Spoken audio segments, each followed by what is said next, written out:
Russian President Vladimir Putin on Tuesday signed an updated nuclear doctrine specifying that any conventional attack on Russia by a country supported by a nuclear power would be considered a combined assault on the nation. This shift in policy underscores Moscow's escalating stance as its conflict with Ukraine, now in its third year, continues. The timing of the signing marks 1,000 days since Russian forces first entered Ukraine on the 24th of February 2022.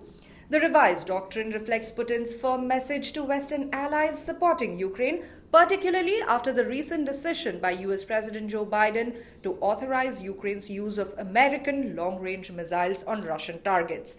This permission from the Biden administration, which expands Ukraine's operational range within Russia, aligns with Washington's ongoing support for Kyiv. However, it has also intensified the already strained relations between Moscow and the West. Under the updated nuclear deterrent framework, any large-scale aerial or missile attack on Russian territory, regardless of whether it originates from a nuclear power, could trigger a nuclear response from Moscow. This doctrine suggests a heightened readiness to use nuclear weapons as a last resort to defend Russian sovereignty and to counter what the Kremlin perceives as Western efforts to destabilize Russia. Analysts view Putin's decision as a strategic move to deter Western nations from expanding their support for Ukraine, potentially forcing them to rethink the provision of advanced weaponry. With Russia's progress in Ukraine facing significant resistance, particularly in eastern and southern regions, the updated nuclear policy adds a layer of caution for the West.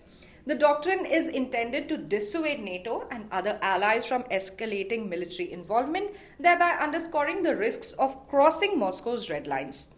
The doctrine signing is yet another sign of Russia's commitment to use every means necessary to protect its borders and influence over Ukraine.